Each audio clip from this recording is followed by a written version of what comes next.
ago, there was no country named Nigeria. But one day, somebody thought it was a brilliant idea to bring ethnic groups together to form a country and name them Nigeria. Amalgamation, in the true sense of it, means unity. But we can all perceive that the amalgamation of 1914 is unity without unity. Mr. Chairman, panel of judges, accurate timekeeper, my co-debaters, ladies and gentlemen, my name is Arugudai Tuluanmi from the Department of Social Work and Human Services, and I'm here to convince you that the spate of ethnic correlation within our national existence is a propelling factor for the dehumanization of our diasporans. Okay, let's just break it down for better understanding. The spate, sudden, rush, emergence of ethnic correlation. Ethnic correlation is the way we react with each other based on our ethnic groups. The relationship between two or more ethnic groups. It could be positive, it could be negative. Now, within our national existence, Nigerians living in Nigeria is a propelling factor, that is a driving factor for the dehumanization. Dehumanization means seeing a person less than an human of our diasporans, Nigerians living out of Nigeria. Now let me explain to you. I'm here to tell you that ethnic correlation is a factor, is a reason why Nigerians are being maltreated or killed out of Nigeria. And my colleagues and I are here to convince you with the following points: political marginalization, economic marginalization, ethnic conflict, a representation of the media, and the fact that the 6 geopolitical zones of Nigeria is as an expression of our diversity, is a dubious utility. Economic marginalization. Currently, in Nigeria, we have minority groups conflicts. We have conflicts in the River State and we have in Kaduna State. In River State, there are conflicts because people feel that they are suffering economic expropriation, and in Kaduna State because of cultural extinction and because of political economic marginalization. Given Nigeria's relatively central ethnic structure, it is inevitable that the economic powers of Nigeria is centered on the big threes: the Yoruba, the Igbo, the Hausa, leaving these minority groups without their interests being satisfied. Now, Nigerian minority groups must now be supported by the protection and provisions of their minority rights. These rights are not even being preserved. Now, you're asking why somebody will not go out of the country, even though they will know that there's a possibility of them being dehumanized. They leave the country because they want to search for greener pastures. Eventually, they get maltreated. Now, in the normal sense of it, dehumanization is basically seeing a person less than a person, basically seeing a person less than a human. So this means that dehumanization is fueled. It feeds on the impact and the perception of people on the social media platforms about this particular group or ethnic group. So we have cases whereby, as I'm talking to presently, we have somebody tweeting online, somebody sending a WhatsApp status, or somebody writing on Facebook about how Nigerians are Yahoo people, or we engage in fraud, or things like that. These are reasons why Nigerians leave the country to search for greener pastures. Thank you.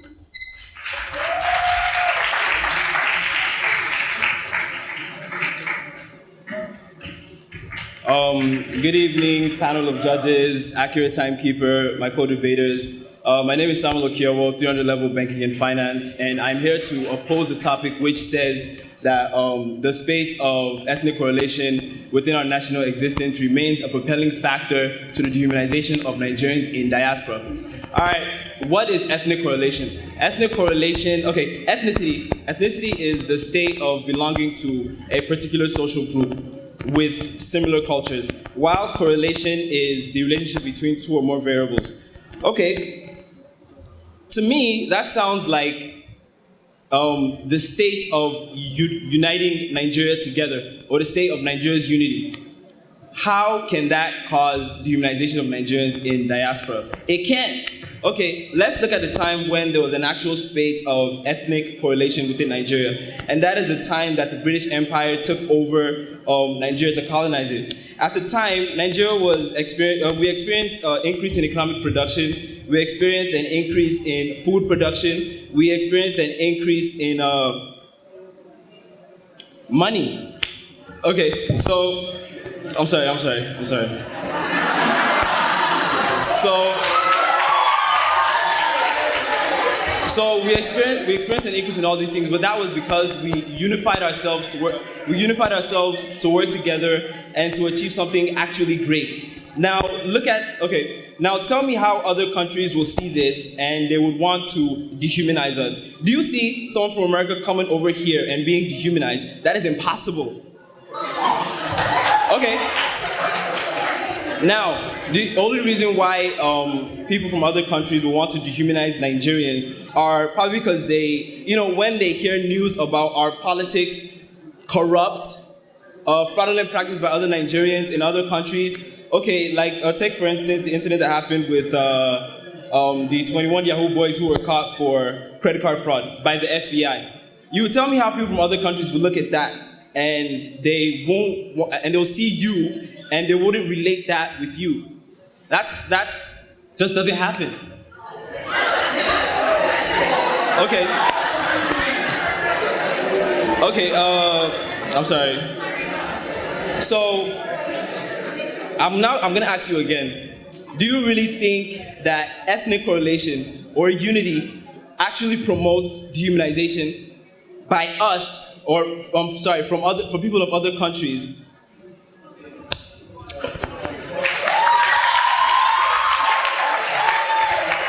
Do you really, by people from other countries? Thank you.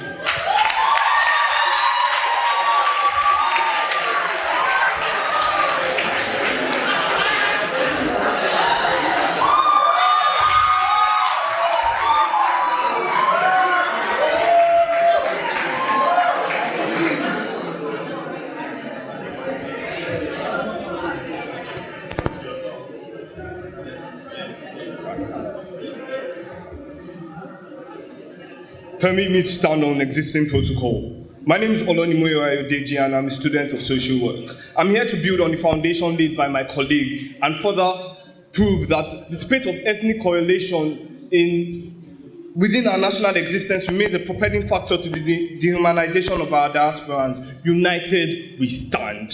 A value on which Nigeria was created, but divided, we are falling. We are falling as the third most language-speaking country in the world, according to the CIA World Book. Divided by religion, we're divided by language, we're divided by tradition, and we're divided politically. This makes us look weak as a nation. I'll cite an example. If an American is touched outside America on foreign soil, you have the whole of the United States of America to answer to. But when a Nigerian is touched, it becomes a problem of the geopolitical association, such as the Afenifere or the Indibo. Every time you look in the news, you see ethnic clashes between either the Yorubas and the Hausas, the Yorubas and the Igbos, Fulani herdsmen and farmers, each and every day. Ever since Nigeria became a democracy, there have been several ethnic clashes which have turned into insurgencies. Under Chief Olusegun Obasanjo was the Niger Delta militants, which killed several innocent people to prove their point. Boko Haram was under Goodluck Ebele Jonathan, which was all in the fact that Goodluck Ebele Jonathan took over Hausa president. The Niger Delta Avengers formed in 2016 under our current president, Muhammadu Buhari, and they hit the country so bad that we got to the lowest point in the past 20 years, oil producing wise. According to Forbes, we are the third most affected country by terrorism. How have we been terrorized? It was only all our factors have been contributed to ethnic conflicts. Thank you very much.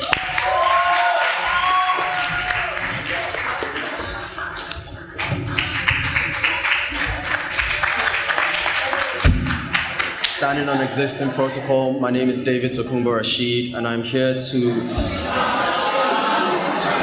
oppose the statement that ethnic correlation within our national existence is the propelling factor for the dehumanization of Nigerians in diaspora. Now, ethnic correlation may contribute to whether we are viewed as a unified nation or a fractured nation, but the reality is that the true propelling factors for dehumanizations of Nigerians in diaspora is things such as racism that we see in the West, in the USA, in Germany, or xenophobia that we have seen on our African continent in South Africa. What these things do is create labels, labeling others as inferior, labeling them as thieves, as rapists. When you do this, you create the starting point for treating them less than human. We've seen this throughout our history. In Nazi Germany, the Nazis labeled the Jews as evil, as enemies of the state, and then proceeded to murder them en masse. During the transatlantic slave trade and the Arab slave trade, Africans were seen as inferior, and so we were treated as inferior. The reality of the situation is that when you are put on a label, you are treated as inferior. In conclusion, ethnic correlation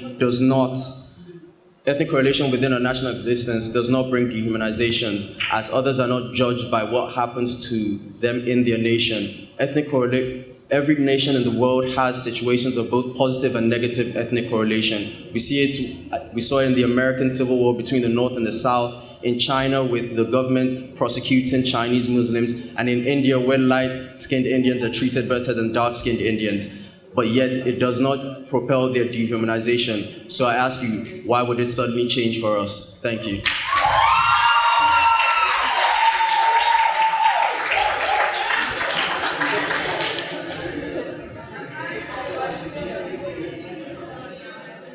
Unless one lives and loves in the trenches, it is difficult to remember that the war against humanization is ceaseless. All protocols duly observed. My name is Adeyanju Joy from the Department of Social Work and Human Services, and I'm here to buttress the point my co-debaters already said. Now, correlation does not necessarily mean peace or coming together to give love. It could be having mutual hatred, and what we experience in Nigeria is exactly mutual hatred. So how is this not going to affect them, other people who are living in other countries, when what we portray in Nigeria is hatred towards one another? Just like she said, check Twitter, check Facebook, check Instagram, it is always there. I am an Igala girl, and as I'm part of the minority group, I understand that I am not safe in my country. So why won't I go to another country where I can get greener pastures? Now, I cannot only rely on the minority rights because they are not even protected, because it doesn't work. What else can I do? What else can I work for than to go to another place where even if they treat me the way I'm being treated in my country, I still have what to live for? Thank you.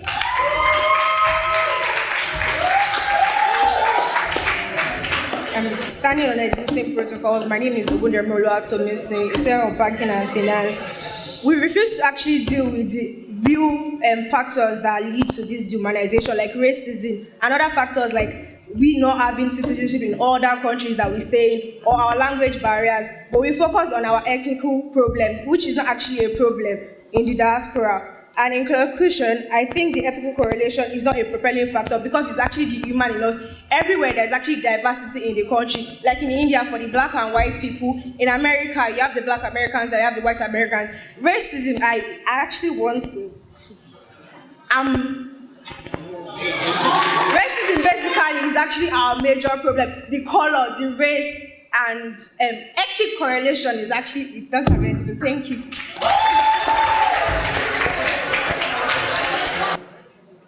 The lady from microbiology,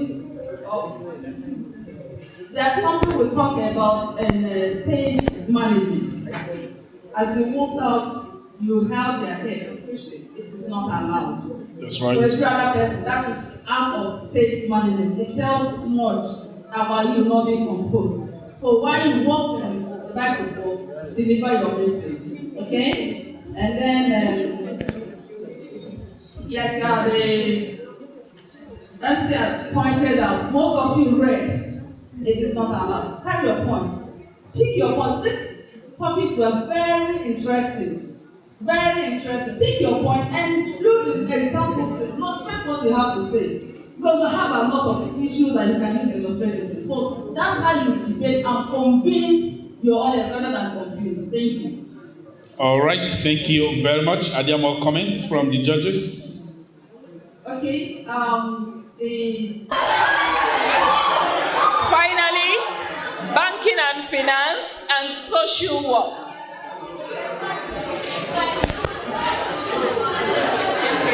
Say hello to yourselves.